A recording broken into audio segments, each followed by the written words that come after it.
For Mitt Romney, does he have nothing to lose by going so hard on this? Well, look, this is part of an argument he's been wanting to make for a while on the president and foreign policy. You heard him there before. Remember, his whole memoir is called No Apologies, right? And that was, Romney is perceived as having no foreign policy credentials himself, but he has wanted to make this argument that that the president doesn't stand behind allies strongly enough. And so this is part of a larger debate that he's wanted to have. The question, of course, though, is timing.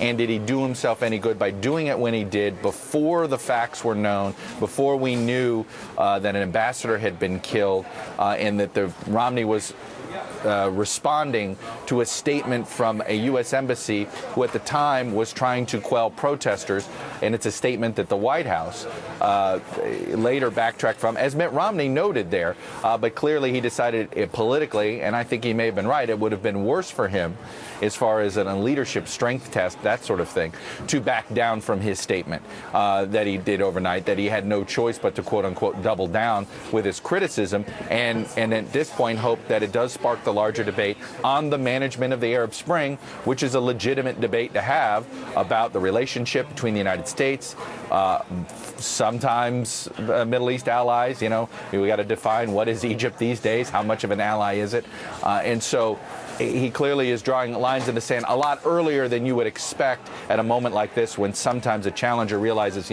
I can't compete with the Rose Garden. I'll let it go a day, then I'll have this debate. He chose not to do that. Chuck, let's remind everybody how he did double down again, making these statements in Florida. Take a look.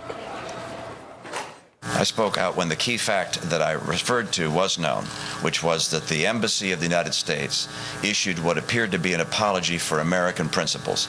That was a mistake. And I believe that when a mistake is made of that significance, you speak out. Chuck, is this going to help Mitt Romney try to get some swing votes? Foreign policy, where does that weigh into the factor that President Obama got such a bounce out of the convention that he would now politicize this event that took place in Libya to such a degree? Look, I think politically this is a riskier debate to try to pick, and the timing is riskier politically. That is this the moment to have this debate? Do you wait till the foreign policy debate? But that's the route they've chosen.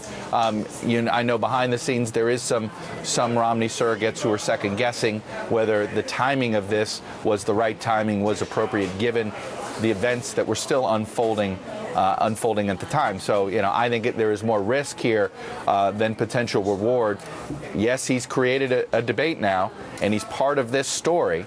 This is sort of the classic chasing the news cycle politics of campaigning, and when you're this close to an election, you probably should expect nothing less. But it is tough when you're running against an incumbent who can stand in that Rose Garden and look to be above politics 15 minutes after you're done with your press avail.